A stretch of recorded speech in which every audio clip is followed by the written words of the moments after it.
आज मैं मेरे भाई को मार डालने वाली हूँ। आज उसकी जिंदगी का आखिरी दिन है।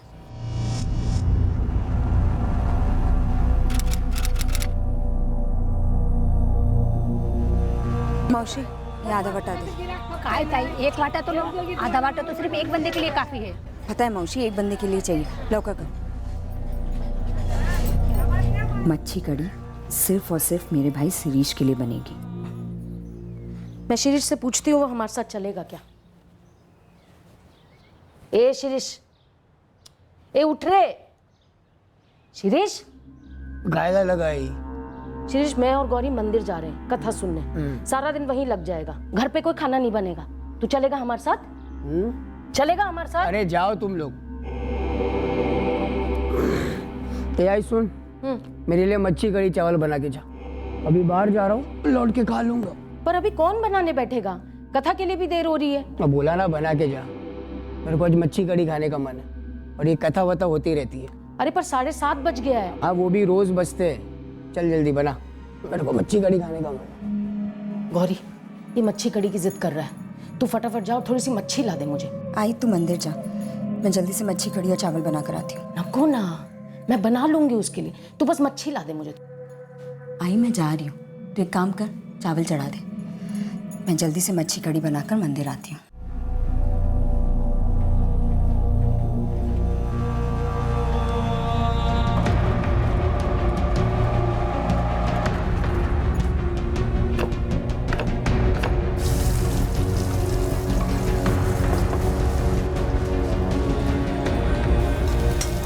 मस्त झणझणीत पाहिजे, लौट के खाऊंगा मैं।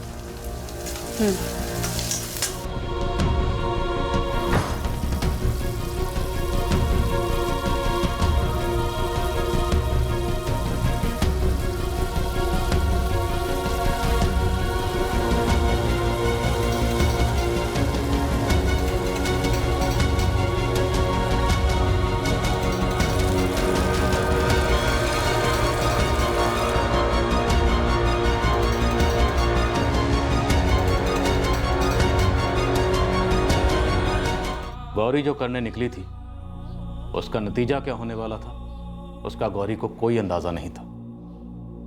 उसे भनक तक नहीं थी कि जो हत्या वो करने चली थी वो कितनी भयंकर तबाही मचाने जा रही थी।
धर्मात्माओं के गृह में लक्ष्मी रूप से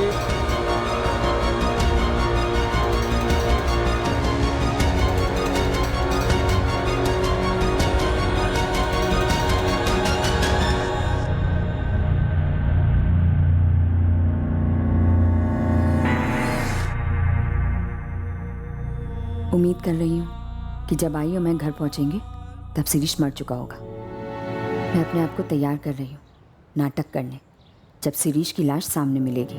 मैं सोच ही रही थी कि तू मेरे साथ चले, और अच्छा होना तू चली गई मेरे साथ। अगर कोई सवाल पूछे गए मुझसे तो मैं उनके जवाबों को तैयार कर रही हूँ। उनके साथ है नहीं कोई।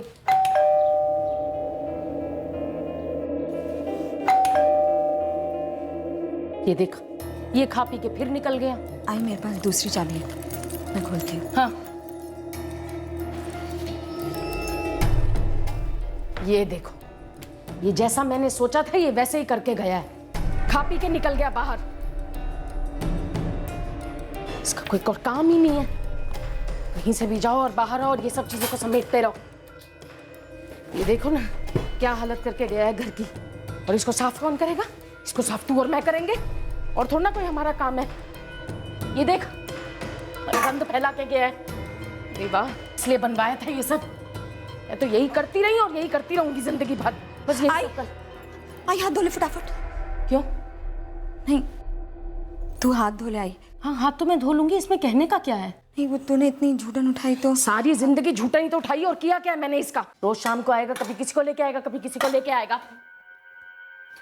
नहीं होता मुझसे अब।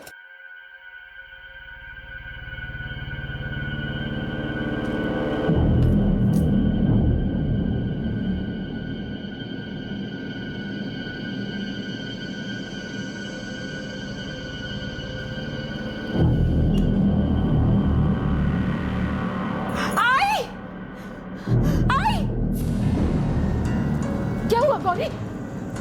शिरीष,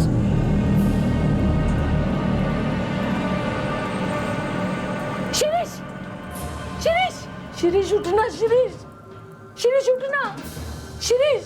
गौरी मुझे कुछ गड़बड़ लग रही, विष्णु भाऊ को बुला कर लेकर आ ले। बुलाइए। शिरीष, शिरीष, ए शिरीष, शिरीष आंखें खोल रहे।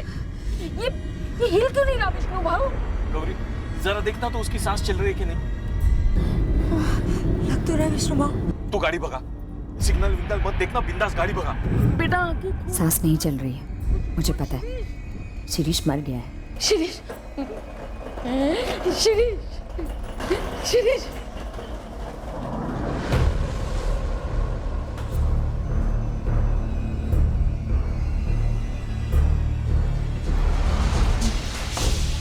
डॉक्टर साहब, डॉक्टर साहब। सॉरी, पेशेंट के यहाँ आने से पहले ही मौत हो चुकी थी। कैसे कैसे मर सकता है मेरा बेटा? सॉरी, पर वो मर चुका है। लेकिन डॉक्टर, जब हम उसे यहाँ लाए थे तभी तो उसकी सांसें चल रही थी। जब मेरी टेबल पर लाया गया उसकी डेथ हो चुकी थी। डेड ऑन अराइवल डिक्लेयर किया है हमने। पुलिस को इन्फॉर्म करना होगा। जी हाँ, ये मौत संदेहजनक है और हमें भी इस मौत का कारण नहीं मालूम। ये केस पुलिस हैंडल करेगी और पोस्टमार्टम होगा। यहाँ मुंह खोल के पड़ा हुआ था शिरीष। बाहर वाले रूम में साथ देसी शराब की बोतलें पड़ी हुई, तो दारू पीने बैठा था। पता नहीं सर, मैं और आई तो मंदिर गए थे। जब लौट कर आए तो उसे ऐसी हालत में पाया।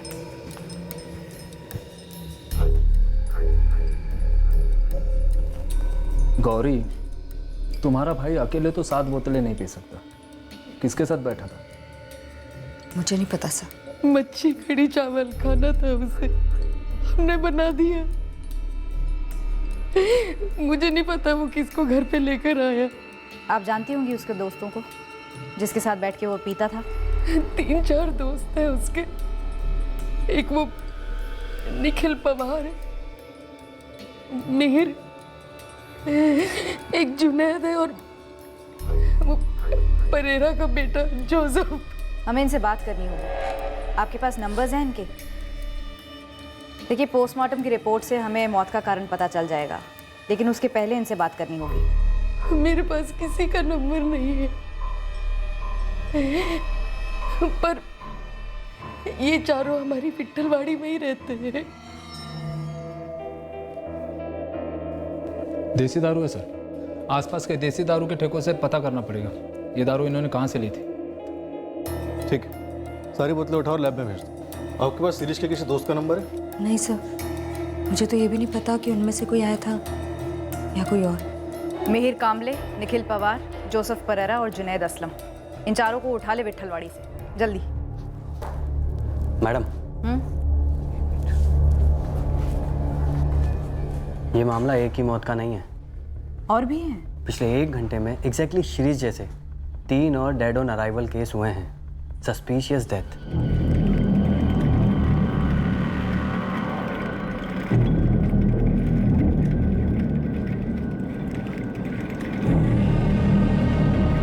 तीनों इसी तरह मरे?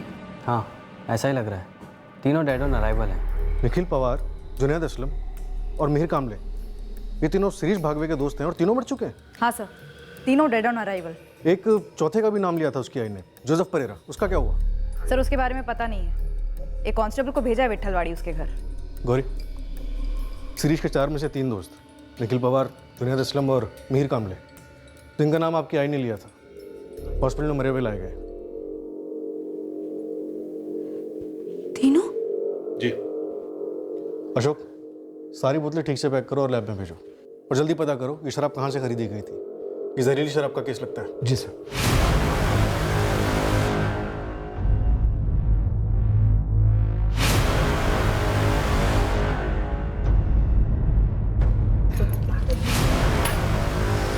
फिश का बास कमाल।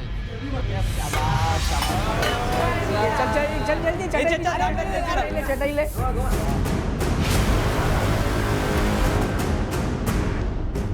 ले पकड़।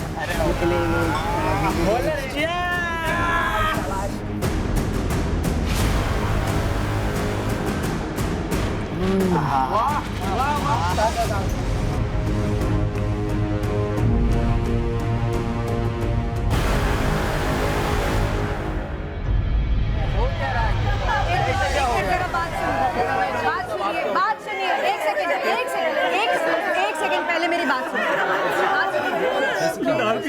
शांत हो जाइए, मेरी बात सुनिए, शांत हो जाइए। आप बोलिए क्या? आप बोलिए। पी के आया था पता नहीं कहाँ से, उसके बाद में घर में घुसा, 2 मिनट के लिए बैठा और गिर गया।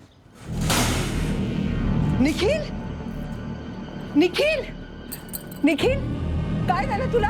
ए जुनैद उठ, कितनी पी रखी है बेशरम। ए जुनैद उठ। जुनैद, ए जुनैद, कासिम, रुबीना, देख तो जुनैद को क्या हो गया। ए जुनैद, मिहिर, काय झालं रे तुला? पिऊन आलास का? दत्ता, इसकी सांसें नहीं चल रही है। काहीतरी काय बोलू नका। मिहिर,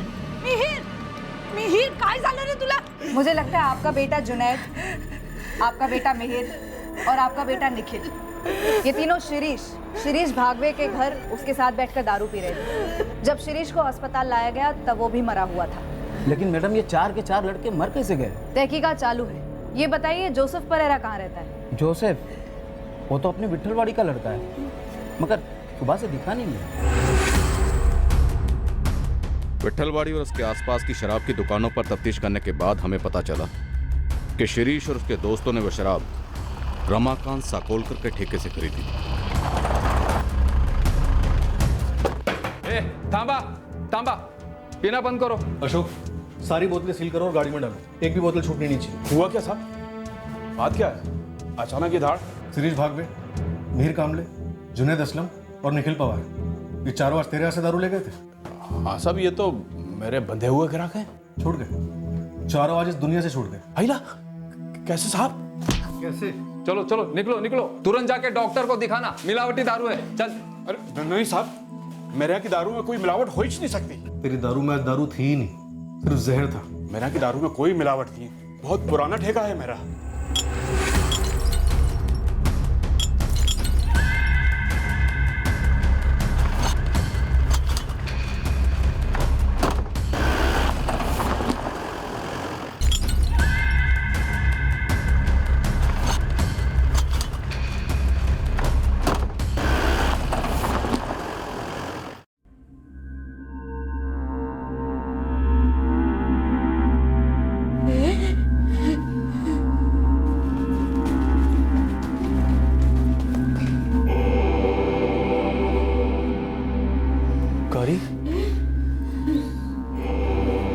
ये सब कैसे? मुझे नहीं पता अनिल जी। मैंने न्यूज़ में सुना कि जहरीली शराब थी। पता नहीं, मुझे कुछ नहीं पता। वसई शहराच्या 12 लाख रहिवाशांना आज सकाळी जबरदस्त धक्का बसला आहे। त्यांना ही बातमी मिळाली आहे की 4 तरुण विषारी दारूचे शिकार झाले आहेत। पोलिसांनी देशी दारूच्या दुकानावर छापा मारून दुकान सील केलं आहे आणि दुकानाच्या मालकाला अटक करण्यात आली आहे। मृतकाचे नातेवाईक दुःखात कोसळलेले आहेत आणि संबंधित शहरात देशी दारूबंदीची मागणी होत आहे। ठार झालेले 4ही तरुण 25 वर्षाच्या खालती होते, त्यातला एक तरुण फक्त 19 वर्षाचा होता। मैंने इनके ब्लड सैंपल्स एनालिसिस के लिए भिजवा दिए हैं। पेट में अनडाइजेस्टेड फूड भी था, वो भी भेज दिए। इन चारों ने शिरीष भागवे के घर पर फिश करी और राइस खाए। शिरीष की माँ ने हमें बताया। और इनके ग्रुप का एक 5वां दोस्त भी है जो अभी गायब है, जोसेफ परेरा। मुझे बताया गया है कि ये ग्रुप शराब के साथ में ड्रग्स भी लेता था। हमने ड्रग सप्लायर को हिरासत में लिया है। ये तो तय है कि इनकी मौत जहर से हुई है। अब वो जहर किस चीज़ में मिलाई गई थी, इसके लिए हम इनके बॉडीज़ के अंश को संभाल कर रखेंगे और उनको टेस्टिंग के लिए भेजेंगे, और उसके बाद में बॉडीज़ फैमिली को सौंप देंगे। एक बूंद मिलावट की भी मिली ना मेरे माल में तो आप केस वेस मत करना, सीधा मेरा एनकाउंटर कर देना, नहीं तो मैं खुद को मार लूंगा। उससे क्या होगा? तेरा सप्लायर, उसका होलसेलर, सबकी चेकिंग हो रही है। सारे सैंपल्स हर लेवल पर चेक हो रहे हैं ना मकान। सर जितनी चाहो चेकिंग कर लो, कुछ नहीं मिलने वाला। आप जरा सोचिए, कल जब आपने छापा मारा था वहां बैठकर जितने लोग भी पी रहे थे उसमें से कोई बंदा मरा? किसी को हल्की सी उल्टी तक नहीं आई। लेकिन 4 बंदे मरे और एक गायब है। उसे पूरे वसई और मुंबई के अस्पतालों में खोजा जा रहा है। मुझे तो यकीन नहीं होता कि शिरीष और उसके दोस्त मेरा माल पी कर मारे। अरे वो तो रोज के पड़े रहते थे मेरे ठेके पर। सर,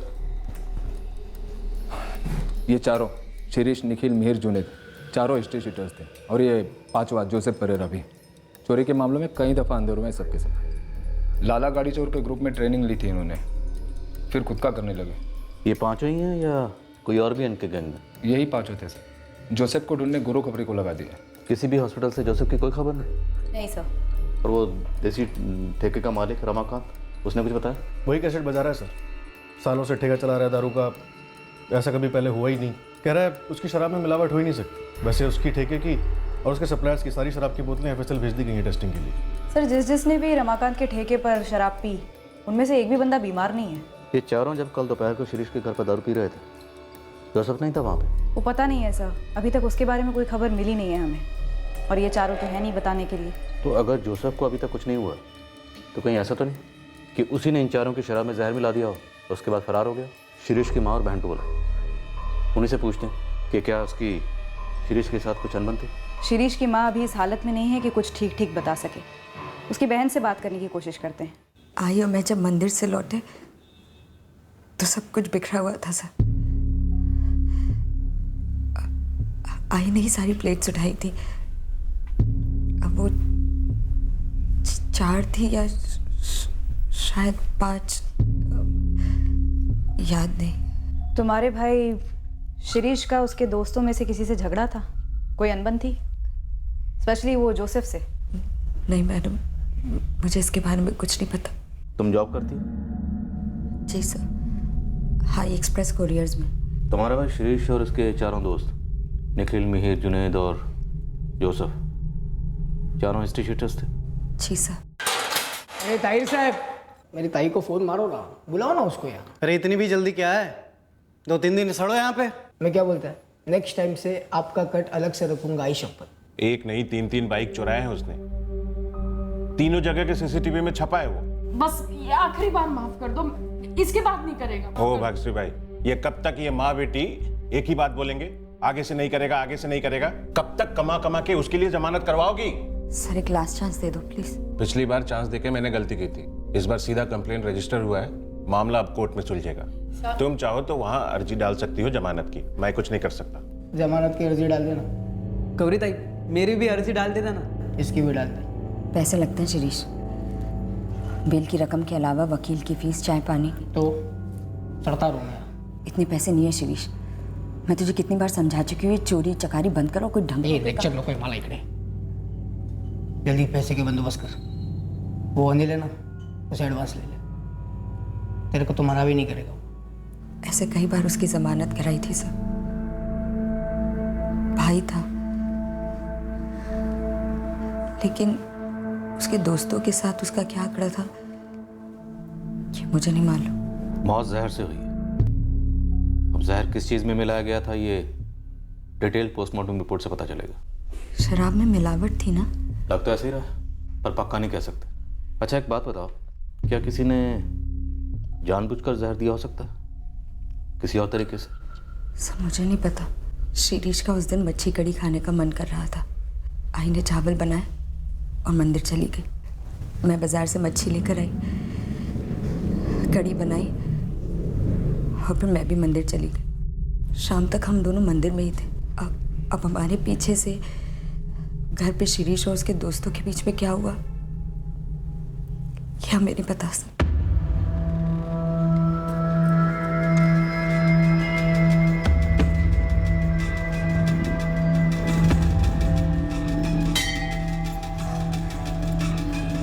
देवा प्लीज मुझे बचा लो। मैं सिर्फ शिरीष को मारना चाहती थी। मुझे नहीं पता था कि इतने लोग मरने वाले। बचा लो मुझे भगवान।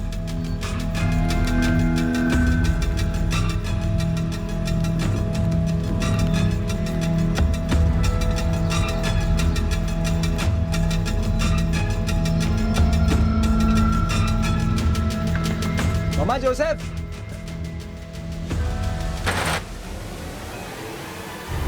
शिरीष, निखिल, जुनैद, मीर, चारों गए सर। सर कैसे?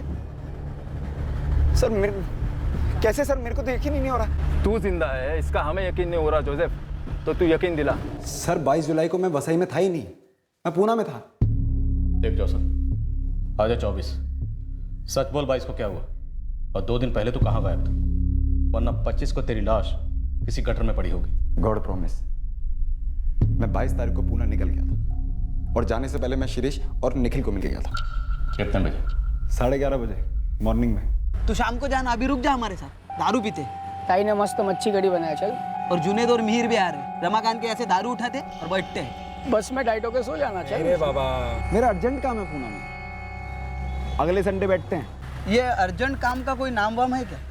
फोटो वोटो या वीडियो है तेरे पास? अबे आइटम नहीं है, काम है मेरा। सही में घर का काम है मेरा। मैं आता हूँ ना, फटाफट निपटा कर आता हूँ, फिर करते हैं। चल ठीक है, चला भाई, अच्छे से। मैं पूना से लौटा था सर, आपके कांस्टेबल ने उठा लिया मेरे को। उसके मुंह से सुना मैंने सब कुछ। क्या अर्जेंट काम था पूना में? फोन क्यों बंद था तेरा? फोन तो सर मैं बंद करके निकला था यहाँ से। मैं क्यों? मैंने कुछ किया होता तो मैं लौट कर क्यों आता यहाँ पर? दोस्त थे मेरे को, साथ में काम करते थे अपन लोग। चोरी के पैसों को लेकर झगड़ा था? तुमने उन चारों को जहर क्यों पिलाया? क्या बात कर रहे हैं आप? सब लोग बोल रहे हैं रमाकांत की दारू में मिलावट थी। वो तो फोरेंसिक लैब की रिपोर्ट बताते कि। तू ये बता, तू पुणे किस काम से गया था? तो फोन क्यों बंद था तेरा? देख जोसेफ, अगर तुम चारों के साथ दारू पीने नहीं बैठा तो तुझे पक्का मालूम था कि वो लोग मरने वाले हैं। नहीं पता था सर, और मुझे पता होता तो सर मैं उन्हें क्यों मरने देता? मैं बचा ना लेता उन लोगों को। सब लोग बोल रहे हैं रमाकांत की दारू में मिलावट थी, वहां प्रॉब्लम थी। मेरे को समझ में नहीं आ रहा है। तेरे को कैसे समझ में आएगा? क्योंकि तू पूना गया ही नहीं। तूने उन चारों को मरवाया, खुद ना कुछ खाया ना पिया, सिर्फ उन चारों को पॉइजन खिलाया। सर मैं पूना गया था, मेरा पार्टनर है पूना में, एल्बर्ट, आप उससे पूछ लो। कौन एल्बर्ट? दोस्त है मेरा, पूना में रहता है, उसी के साथ मेरा प्रोग्राम बना था। कैसा प्रोग्राम? एक ज्वेलरी शॉप है करवे रोड पर पूना में, तो उसी को लूटना था हम लोगों को। ये तेरा दोस्त अल्बर्ट अभी पुणे में? हाँ, वो उधर ही रहता, उधर ही होगा ही। एड्रेस और नंबर दे उसका। सर, एफएसएल से फोन आया है। सर ठेके की सारी शराब के सैंपल्स टेस्ट किए हैं, कहीं कोई पॉइजनिंग नहीं मिली। उसमें जहर के कोई ट्रेसेस नहीं? नहीं, बिल्कुल नहीं। और वो 7 बोतलें जो शिरीष भागवे के घर से मिली? उन्हें भी टेस्ट किया सर, लेकिन उनमें भी कहीं पॉइजनिंग के ट्रेसेस नहीं मिले। ऐसे कैसे अरुण? पोस्टमार्टम रिपोर्ट में साफ साफ पॉइजनिंग की बात मेंशन है। अग्रीड। हमने इन 7 बोतलों को 3 बार टेस्ट किया है, लेकिन कहीं भी पॉइजनिंग के कोई ट्रेसेस नहीं मिले। और सर वैसे भी ये ज़रूरी तो नहीं कि पॉइजनिंग सिर्फ शराब से हुई हो। सर इसका मतलब रमाकांत लिस्ट से आउट, उसकी शराब में कोई मिलावट नहीं है। ये चारों लड़के ड्रग्स भी लेते थे सर। लेकिन चारों लड़कों की ब्लड रिपोर्ट में ड्रग ओवरडोज मेंशन नहीं। पुणे में जोसेफ का पार्टनर अल्बर्ट अरेस्ट हुआ है सर। दोनों ने ज्वेलरी की शॉप वाकई में लूटी थी, ज्वेलरी भी बरामद हुई है। वैसे जोसेफ कुछ और भी बता रहा है सर। चारों को कोई मारना चाहता था? आप बोल रहे हैं ना कि पॉइजन दिया गया था? पॉइजन तो दिया गया है, पर ऐसा कौन कर सकता है? सर शिरीष की बहन है गौरी, उसका अनिल खानविलकर जो उसका सेठ है उसके साथ लफड़ा चल रहा था। ऐसा निखिल और जुनैद उसको बोलते थे शिरीष को। 1 साल से चल रहा था। अबे तू मार क्यों रहा है? हाँ, तेरे को जो है वो बताया ना मैंने। ए निखिल चुप, वो बंद करते रहा अभी। लेकिन एक बात समझ ले, जो है वो है, बदलने वाला बिल्कुल नहीं है। सीरिया तू हम लोग पे काय को भड़क रहा है रे? जब हम लोग ने देखा ना तभी अपनी भी सटकी थी, समझा? देख शिरीष सुन, तेरी मम्मा भी उधर ही काम करती है ना, हाँ? तो उनसे पूछना क्या सही है क्या गलत है, तू नाराज काय को हो रहा है? अबे अनिल सेठ और गौरी दाई का लफड़ा चालू भी रहेगा, अपनी मौसी को मालूम भी रहेगा, फिर भी वो लोग इस कीड़े को बताएंगे क्या? ये मेरे हद करता है यार तू। हमें समझने की कोशिश करना, हम पर काय को भड़क रहा है। एक बात समझ ले तू, अनिल सेठ एक शादीशुदा सेटल आदमी है, गौरी ताई का फायदा उठा रहा है वो बस। हाँ, उसको मालूम है तेरी बहन तलाकशुदा है तो फ्री में मुंह मार रहा है साल। चुप। पूरे वर्ल्ड को पता था सर इस बारे में, अफेयर है, और शिरीष को उन दोनों से बहुत खुन्नस थी। तो ये जहर कौन दे सकता है? किसने दिया होगा और क्यों दिया होगा? क्यों दिया सर, ये तो जहर डालने वाले से पूछ लो आप। उसी से तो पूछ रहे हैं, तू भी तो हो सकता है ना वो। सर मैं उन लाशों में से हो सकता था, वो तो मैं गया नहीं उनके साथ, निकल लिया वहां से तो बच गया मैं। सब लोग शिरीष के घर पे बैठे थे सर, वहीं दारू पी रहे थे, और गौरी ने फिश करी बनाई थी। गौरी? तो क्या गौरी ने जहर डाला होगा? पता नहीं सर, दोनों ब्रदर सिस्टर के बीच में इतना पॉइजन जमा हो गया था। गौरी को नहीं, उसके बॉस को बुलाओ, अनिल खानविलकर को। सर जोसेफ की बात से एक बात तो साफ है, हमें फिश करी और बर्तनों को भी भेजना चाहिए था फॉरेंसिक लैब में। साउंड प्लेट्स का क्या हुआ था? सर सारे धुल गए थे, अब तक हम सिर्फ शराब की बोतलों पे शक कर रहे थे, और गौरी और उसकी माँ ने जो बयान दिया हमने उसी को सच माना। ये शराब की बोतलें और ठेके की शराब हम दोनों चेक कराएंगे। जी।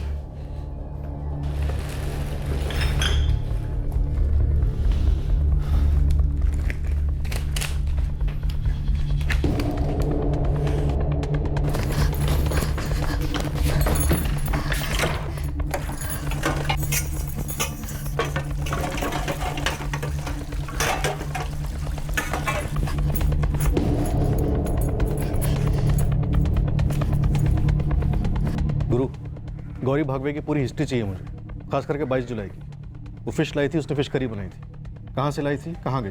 पर मालिक वो तो बहन थी ना उसकी। क्यों? बहन भाई को मार नहीं सकती? पर चारों को इतना बड़ा कांड। दारू में जहर नहीं था ये तो पक्का हुआ है, और उन चारों ने फिश करी गई थी उस घर में। हाँ वैसे भी शिरीष माँ बेटी के लिए बहुत बड़ा सरदर्द तो था ही। ऊपर से सुना है शिरीष को गौरी और उसके बॉस अनिल के अफेयर को लेकर आपत्ति थी। अब सोच। पुलिस स्टेशन आना है? ओके जी, आता हूँ मैं। नहीं मैं नहीं बताऊँ।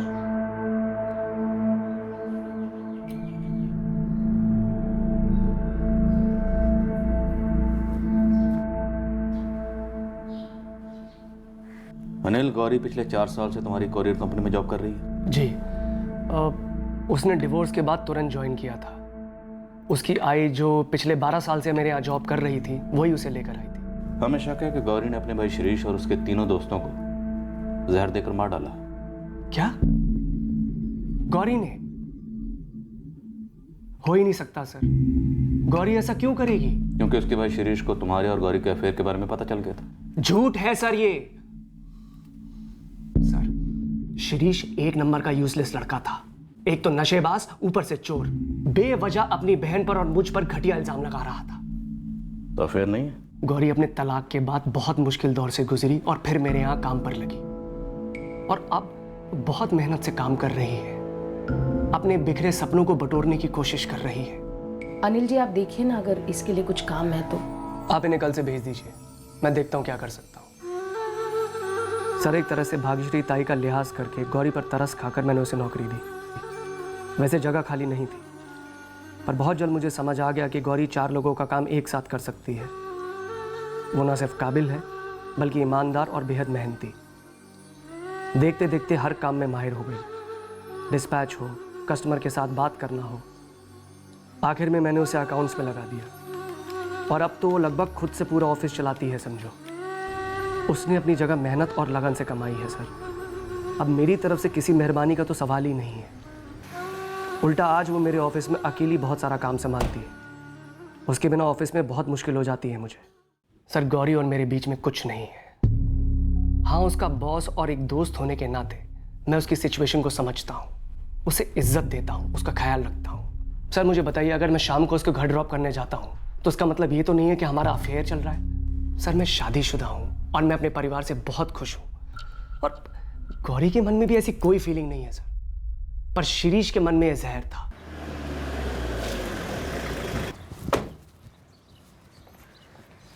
नामदेव, क्या है ये? सामने जैसे मना किया यहाँ बैठ के मत पी, लेकिन ये मान ही नहीं रहा है। शिरीष, घर जा।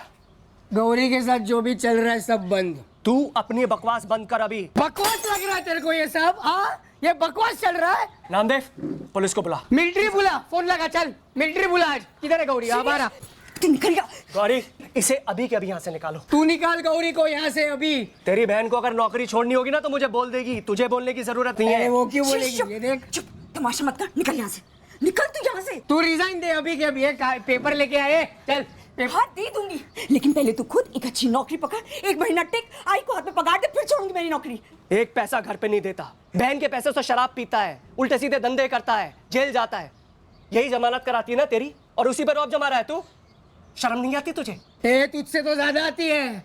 घर पे बीवी है, बच्चे है, लेकिन सांप बाहर मुंह मारने चले। इसका क्या है? इसका शादी वादी टूट गया, घर पे धमक गई है, और तू मस्त फ्री फ्रेंड में मजा गुलाटी पे गुलाटी मार रहा है। हाँ, खुला मैदान जो मिला तुझे। कोई और होता ना तो मुंह तोड़ देता तेरा इस समय। हाथ लगा। तेरे जैसा भाई ना किसी को ना मिले, लेकिन इसके जैसी रखेल सबको मिले। क्यों? 4 आने की तनख्वाह दो और रुपए का मजा लो। वाह, पागल हो तुम क्या गौरी? अपने उस नालायक बदतमीज भाई की जमानत कराना चाहती हो?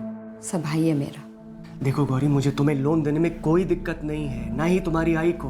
तुम दोनों बहुत मेहनत करके पैसा कमाते हो, और मुझे पूरा भरोसा है समय से पहले लोन लौटा भी दोगे। मगर अपने उस बदतमीज भाई सर, आई की जान बसती है उसमें। अगर उसकी जमानत नहीं कराई ना तो आई की हालत खराब हो जाएगी। इतना कुछ करती थी गौरी शिरीष के लिए, उसे मार कैसे डालेगी? तंग आ गई होगी शिरीष की हरकतों से। और उसके दोस्त, उसके दोस्तों को भी ऐसी मार डालेगी। उनसे भी गुस्सा होगा, नाराजगी होगी किसी बात को लेकर। नहीं सर, मुझे नहीं लगता कि गौरी ऐसा कर सकती है। वैसे तुम्हारे और गौरी के अफेयर के बारे में शिरीष का जो दोस्त जिंदा बच गया उसने हमें बताया। सर झूठ है वो, वही सब साले उसके कान भर रहे थे। वही तो मैं कह रहा हूँ, गौरी को शिरीष के दोस्तों पर गुस्सा आया होगा, बहुत गुस्सा, इसलिए उसने सबको खत्म कर दिया। नहीं, इसमें जोसेफ का हाथ नहीं लगता सर। उसे पुणे पुलिस को हैंडओवर कर दिया है ज्वेलरी शॉप की चोरी के केस में। गौरी, जितना उसका बैकग्राउंड निकल के आया है सर, इतना तो क्लियर है कि उसने 1 नहीं 2 नहीं बल्कि कई बार अपने भाई की जमानत दी है। डिवोर्स ही थी, उस एंगल से कुछ निकला? 4 साल पहले क्लीन डिवोर्स हुआ था, ऐसा सुना है। एक्स पति ट्रेस नहीं हो पाया है। लेकिन सर, उसका इन चारों के मर्डर से क्या कनेक्शन हो सकता है? Yes doctor Maurya, detail postmortem report आ गई। इंस्पेक्टर, पॉइजन खाने में था। उन चारों के पेट से जो अनडाइजेस्टेड फूड मिला था उसमें पॉइजन के ट्रेसेस मिले। खाने में? इन चारों ने फिश करी और राइस खाए थे। डॉक्टर, क्या बता सकते हैं कि किस किस्म का पॉइजन इस्तेमाल हुआ? क्योंकि शिरीष के घर में जो बर्तन इस्तेमाल हुए थे वो हमारे पास नहीं है, वो धुल चुके हैं। पॉइजन।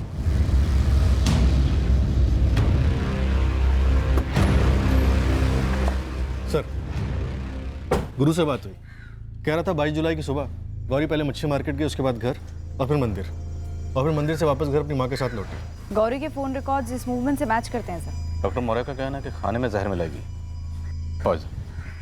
अब या तो वो मच्छी करी में मिलाया गया होगा या फिर चावल में। पहले से प्लानिंग की गई होगी। गौरी के घर की तलाशी लें सर। अगर प्लानिंग पहले से की गई है और बड़ी चालाकी से बर्तन धोए गए हैं फिर तो चांसेस बहुत कम है कि पीछे कोई निशान छोड़ा होगा। माँ बेटी को अलग अलग क्रैक करते हैं सर। पता चला दोनों की मिली भगत थी, या सिर्फ माँ का हाथ भी हो सकता है, या सिर्फ गौरी का।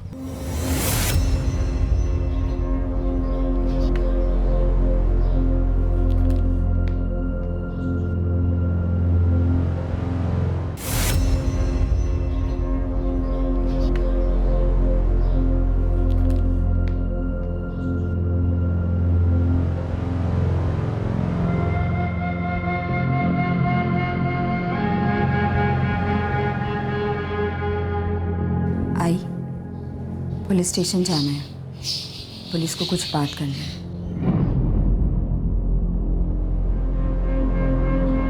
गौरी, शिरीष और उसके 3 दोस्तों को तुमने जहर दिया है।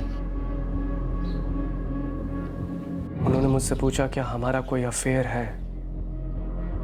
मैंने सच बता दिया, नहीं है। उन्होंने मुझसे पूछा क्या तुमने ये कांड किया है। मैंने बोल दिया, मैं सोच भी नहीं सकता। गौरी अपने सगे भाई को कभी नहीं मार सकती। जहर कहाँ से खरीदा था? मैंने किसी के लिए कहीं से कोई भी जहर नहीं खरीदा था। जहर शराब में नहीं, घर के बने खाने में था, चावल में या मच्छी कड़ी में। भाग्यश्री जी, उन चारों ने वही खाया जो आप लोगों ने बनाया था। आप दोनों में से किसने जहर मिलाया था खाने में और क्यों? मैं अपने बेटे को और गौरी अपने छोटे भाई को जहर देकर क्यों मारेगी? आप लोग पागल हो गए हैं क्या? और उसके दोस्त, वो कैसे मरे? उनको भी हमने मारा है? क्या बकवास कर रहे हैं आप लोग? कोई गुस्सा नहीं था शिरीष पे, सब वो पहले से ही ऐसा था। उसे सही गलत की कोई परवाह ही नहीं थी। जब बाबा थे तब भी वो ऐसा था, उनके जाने के बाद भी वो ऐसा ही रहा। उसने कुछ नया नहीं किया था कि अचानक हमारा गुस्सा उस पर उमड़ पड़े। तुम्हारी शादी तुम्हारी भाई की वजह से टूटी थी? नहीं। फिर क्यों टूटी? थे कुछ कारण। क्या कारण थे गौरी? मैंने कहा ना सर, शिरीष कारण नहीं था। तुम्हारे और तुम्हारे भाई के बीच में प्यार था? उसके दोस्तों ने तुम्हारे साथ कुछ किया था? नहीं। तुम्हारे बॉस अनिल खानविलकर का तुम्हारे भाई शिरीष के साथ कोई पंगा था? कत्ल के एक दिन पहले 21 जुलाई को तुम्हारे भाई ने तुम्हारे ऑफिस के बाहर काफी हंगामा किया था। ए गौरी बाहर है, गौरी बाहर है, बाहर है। घरी चल तू, अच्छा घरी। तमाशा बंद करो, निकल यहाँ से तू निकल यहाँ से। ला तुम्हारी इस नौकरी को और अभी के अभी घर चल। 600 बार समझा चुकी हूँ कि आई बुढ़ी होती जा रही है, एक जन की पगार से घर नहीं चलेगा। सब चलेगा, चल तू मेरे अच्छी साथ। नौकरी ढूंढ, मैं ये जॉब छोड़ दूंगी। तू ये गंदी सी नौकरी कब छोड़ेगी? मैं अभी के अभी छोड़ और चल मेरे साथ। तू मैं नहीं जाऊंगी। गौरी चल मेरे साथ।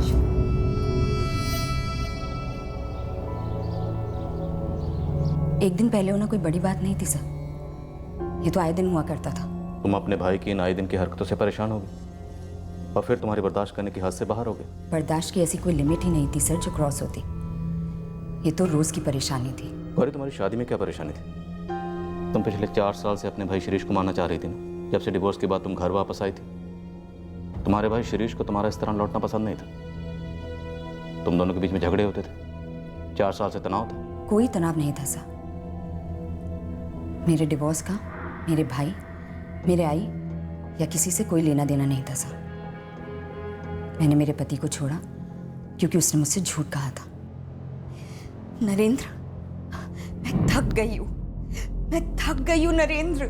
शादी को 6 महीने हुए थे, हमारे बीच जिस्मानी संबंध ही नहीं बने थे। मुझे किसी तरह से टाल रहा था, मुझसे रहा नहीं गया। आखिर में उसने मुझे कारण बताया। मेरे पति नरेंद्र गायकवाड़ को औरतों में कोई दिलचस्पी नहीं थी सर, गे था। घर वाले पीछे पड़े हुए थे कि बच्चा क्यों नहीं हो रहा। क्या जवाब देती? ऐसी जिंदगी मुझे मंजूर नहीं थी सर, इसलिए मैंने डिवोर्स मांगा और उसने मना नहीं किया। शादी नहीं थी, धोखा था सर, गलती थी, इसलिए मैंने ये शादी तोड़ दी। और शिरीष के कत्ल का क्या कारण था? मुझे नहीं पता सर, जिसने कत्ल किया उससे जाके पूछिए। सारे सबूत धो दिए गए, हमें सिर्फ शराब की बोतलें मिली। तो जब घर लौटे तो सबसे पहले गौरी ने बर्तन धो दिए, है ना? इसमें कुछ नया नहीं था। शिरीष के जूठे बर्तन धोना, उसका सारा काम करना, ये तो रोज का काम था। और मैंने बर्तन उठाकर सिंक में रखे थे। भाग्यश्री जी, सच बोल दीजिए, क्या आप भी इस कांड में शामिल थी? आपने चावल में जहर मिलाया या आपकी बेटी गौरी ने मच्छी कड़ी में, या दोनों की मिली भगत थी? आपने बड़ी शांति से शिरीष की लाश मिलने के बाद बर्तनों को सिंक में रखा, उन्हें धोया और उसके बाद अपने पड़ोसी विष्णु को बुलाया, राइट? नहीं, हमें तो ये पता ही नहीं था कि शिरीष घर पर है। हमें तो लगा कि उसने पिया होगा, खाया होगा, दोस्तों के साथ निकल गया होगा घूमने, सब फैला के जैसे वो हमेशा करता है। हमें तो ये भी नहीं पता था कि उसकी लाश पड़ी हुई है बाथरूम में, और मैंने ही रखे थे बर्तन सिंक में।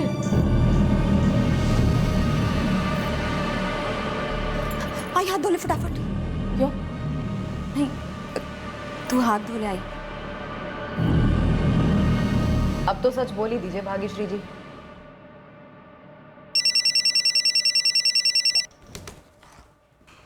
हाँ गुरु बोल।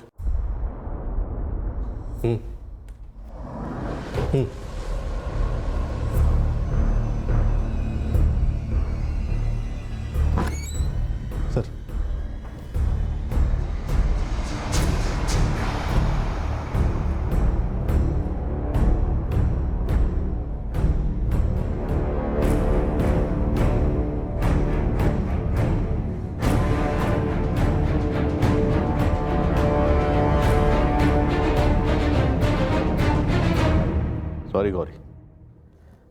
हमने तुम पर शक किया।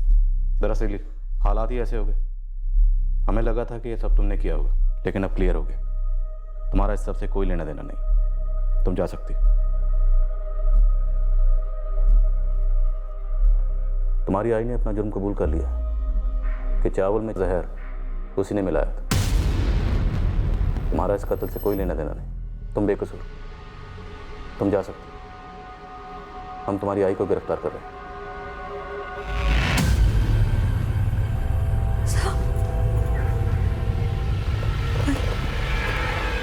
आई ने जहर नहीं मिलाया सर।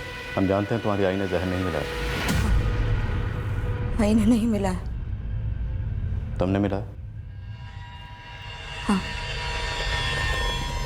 मैंने मिलाया मच्छी का। आई सिर्फ मुझे बचाने की कोशिश कर रही। मैंने तुमसे झूठ कहा। तुम्हारी आई ने हमसे कुछ नहीं कहा। उसने कोई जुर्म कबूल नहीं किया। वो सब मैंने तुम्हें ऐसे ही कहा, लेकिन शायद तुम्हारी आई जान गई कि ये सब तुमने किया। एहसास हो गया उसे। गौरी को उसे मारने की क्या जरूरत थी? मैंने माना वो हमें बहुत तकलीफ देता था, पर था तो हमारा अपना ही ना।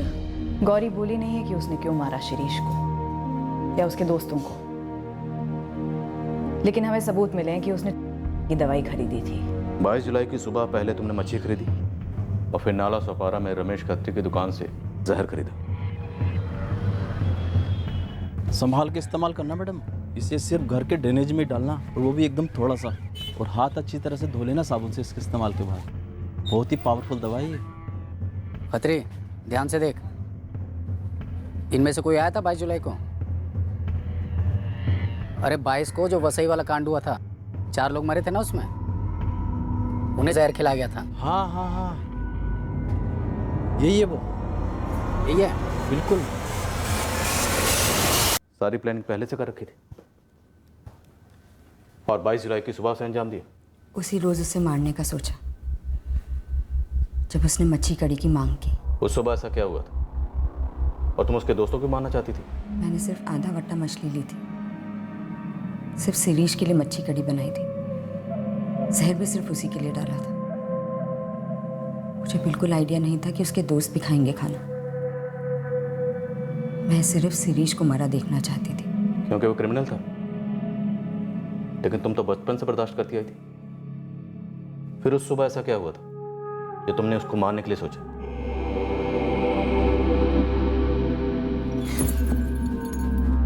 शिरीष, निकल यहाँ से। तुम्हारी आई जानती है? मैंने किसी को भी नहीं बताया। जब भी मुझे घर पे अकेला पाता था, मुझ पे हाथ डाल देता था। इसलिए मैंने नौकरी ली। पूरा पूरा दिन काम करती थी, संडे को भी, ताकि उसके साथ घर पे अकेले ना रहना पड़े। हर बार सोचती थी कि अगर आई को पता चलेगा तो उस पर क्या बीतेगी। शिरीष को अनिल के साथ या मेरे किसी और अफेयर से कोई प्रॉब्लम नहीं थी। वो मेरी जॉब इसलिए छुड़वाना चाहता था क्योंकि वो चाहता था कि मैं घर पर रहूं हमेशा। उसके लिए, उसकी हवस के लिए। आई भी तो काम करती थी, लेकिन शिरीष ने कभी भी आई को नहीं रोका। तो आई को बता देती या अपने उस बॉस को बता देती, अनिल को, जिस पर तुम्हें भरोसा था। मुझे किसी को नहीं बताना था और ना ही बताया। मुझे सिर्फ शिरीष को मारना था। रोज सोचती थी कि एक ना एक दिन इसे ज़रूर मारूंगी। और 21 जुलाई के एक दिन पहले मुझे बहुत गुस्सा आया। तू ये गंदी सी नौकरी कब छोड़ेगी? मैं अभी के अभी छोड़ और चल मेरे साथ। तू मैं नहीं जाऊंगी। गौरी, चल मेरे साथ।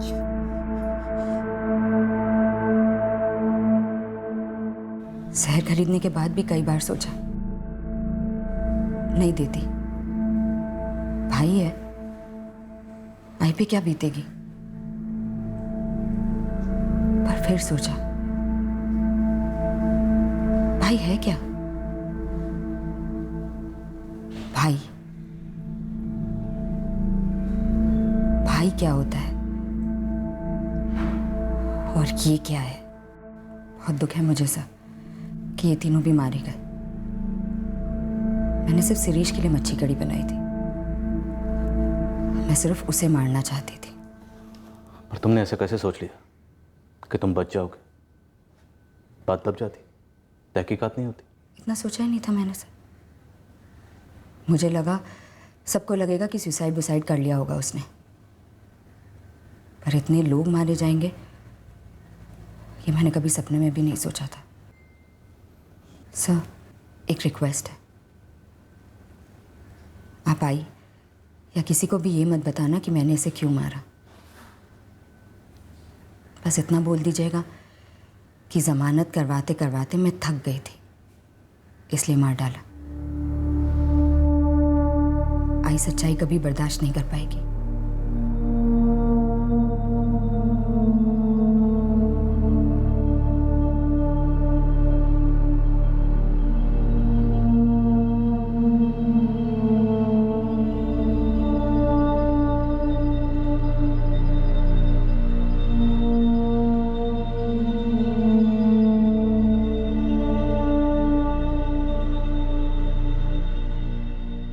घर की चार दीवारों के बीच परिवार के किसी सदस्य के हाथों लैंगिक शोषण होना एक भयंकर हकीकत है। शर्म और खौफ पीड़ित को मायूस और हताश कर देते हैं और वो खामोशी से इस शोषण को सहते जाते हैं। पर इस खामोशी को तोड़ना है, चुप कतई नहीं रहना है। इस शोषण से होने वाली मानसिक और शारीरिक पीड़ा अक्सर पीड़ित को दबोचती है और उस पीड़ा से ऊपर उठकर हर मुमकिन कानूनी तरीके से राहत और इंसाफ दोनों पाने की पूरी कोशिश होनी चाहिए।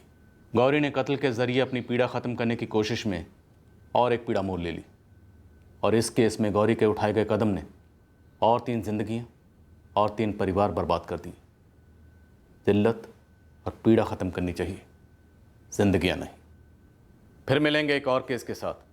क्राइम पेट्रोल सतर्क। जय हिंद।